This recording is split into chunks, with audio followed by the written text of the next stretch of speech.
Halo sahabat Historia, kembali lagi dengan podcast Lokal History. Hari ini kita akan mengulik sejarah lokal yang ada di Boyolali nih. Tepatnya sebuah pertirtaan dengan nama yang unik, yakni Capian Kunti. Sebelumnya, aku perkenalkan narasumber hari ini merupakan seorang mahasiswi pendidikan sejarah UNES yang pernah mengkaji mengenai pertirtaan Capian Kunti.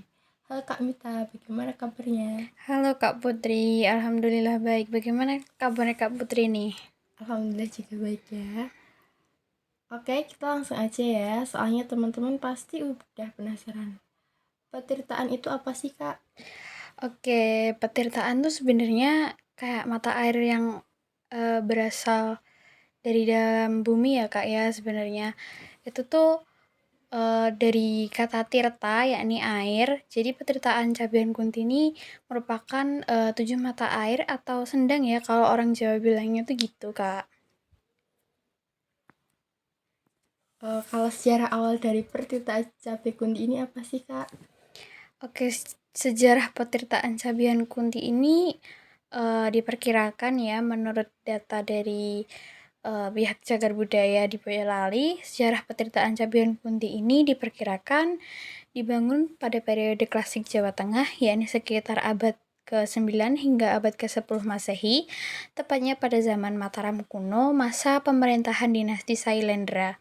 Situs ini menjadi salah satu warisan yang masih digunakan atau dimanfaatkan masyarakat sekitar hingga sekarang. Nah, ada juga nih sejarah tapi versi lisannya Kak. Ya, jadi temurun-temurun gitu loh. Jadi sejarah versi lisan yang berkembang di masyarakat adalah diceritakan bahwa Dewi Kunti itu yang merupakan ibu dari Pandawa bertapa pada dukuh Sidoprodo. Keberadaan sendang-sendang ini erat kaitannya dengan desa-desa sekitar, Kak. Jadi pertapaan ini dibuatlah sendang-sendang yang berjumlah 7 yang memiliki filosofi yakni dalam kehidupan manusia harus melalui 7 hal yang pertama, manusia harus memiliki cita-cita. Nah, perwujudannya ini sendang jongko atau sendang jangkang.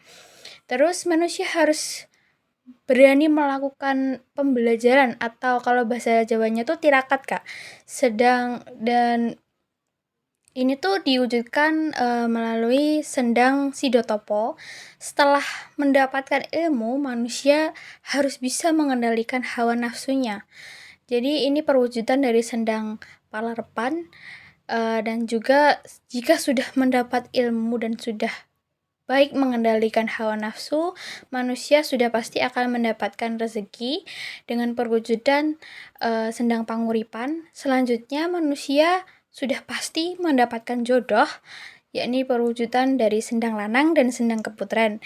Dan yang terakhir manusia harus meninggal, ya pasti ya Kak, yang meninggal dalam keadaan suci. Diwujudkan dengan sendang mukso. Masyarakat sekitar situs petirtaan Cabian Kunti ini masih bisa memanfaatkan dan dari keberadaan petirtaan ini dengan mengambil air dari mata air yang ada, Kak. Oh, baik-baik. Nah, apakah ada mitos-mitos yang berkembang di masyarakat mengenai pertirtaan ini?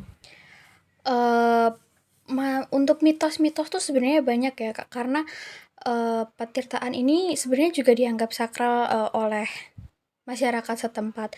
Jadi ada yang mitosnya tuh kalau Anda berada di kompleks petirtaan Cabian Kunti ini, yang pasti harus menjaga ucapan ya Kak, seperti yang diajarkan agama-agama kita pasti harus menjaga ucapan.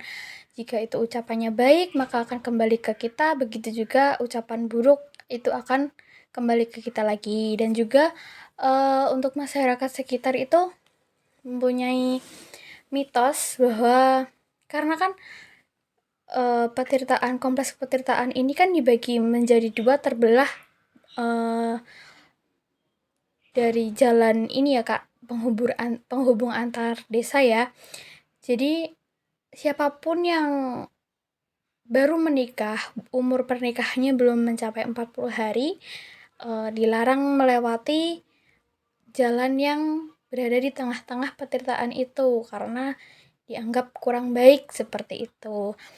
Terus ada juga yang bilang jika ke petirtaan itu dilarang memakai motif kain batik, apa ya Kak, saya lupa tuh kalau nggak salah lurik atau apa gitu Kak.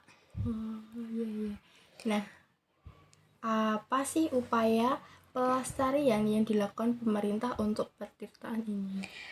Oke, untuk pelestarian dari pemerintah itu tentu saja petirtaan ini sudah memenuhi syarat untuk dijadikan cagar budaya ya Kak, karena usianya lebih dari 50 tahun ya. Setelah itu dari pemerintah sudah memasukkannya ke cagar budaya dan juga sudah ada petugas di sana sebagai juru rawat untuk menjaga kebersihan lingkungan Cabean Kunti ini. Dan juga ini kan masyarakat desa Cabean Kunti ini kan mengambil airnya tuh kan memang dari sendang-sendang tersebut kan awalnya. Kalau dari zaman dulu kan belum ada mesin pompa. Nah, sekarang kan orang sudah nggak mau mengambil air secara manual. Jadi dari pemerintah itu dilarang mengambil air menggunakan mesin pompa yang dari sendangnya langsung. Jadi masyarakat tuh membuat sumur di sekitar sekitar sendang-sendang itu untuk diambil airnya gitu. Jadi pelarangan untuk mengambil air dengan debit yang banyak gitu loh Kak. Baik. Nah, apakah petirtaan ini dianggap sakral bagi masyarakat setempat? Tentu saja ya Kak, karena kan sebagian besar masyarakat desa Cabean Kunti ini dari berbagai dukuh ya, itu mengambil airnya itu yang seperti yang saya katakan tadi kan, mengambil airnya dari Cabean Kunti ini. Otomatis mereka menyakralkan apa yang ada di situ.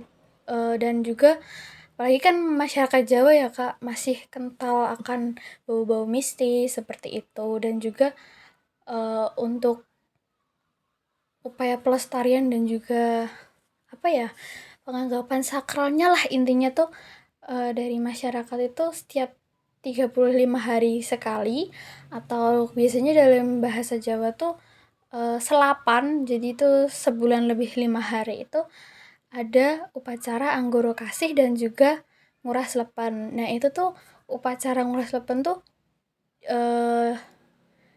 upacara dimana semua sendang itu dikuras, dibersihkan gitu loh. Dan juga pembersihan area lingkungan Cabean Kunti ini. Setelah itu ada bancaan atau biasa kita kenduri, makan bersama dan juga doa bersama untuk mengucapkan rasa syukur kepada Tuhan Yang Maha Esa. Setelah itu malamnya nanti biasanya dari pihak desa dan juga masyarakat ini mengadakan pagelaran seperti kayak wayang, tari-tarian tradisional seperti itu. Jadi itu salah satu perwujudan rasa terima kasih dari masyarakat kepada Tuhan Yang Maha Esa atas limpahan air yang ada di Cabean Kunti ini gitu. Oke, baik. Jadi kesimpulannya adalah petirtaan Cabean Kunti ini merupakan peninggalan bersejarah dari zaman Hindu-Buddha yang ada di Boyolali dan termasuk sejarah lokal yang ada di Boyolali, serta masih dilestarikan hingga sekarang baik dari pemerintah dengan dijadikan cagar budaya dan dari masyarakat setempat melalui upacara dan Ada Anggoro Kasih dan Ngurah Slepan. Iya, seperti itu Kak.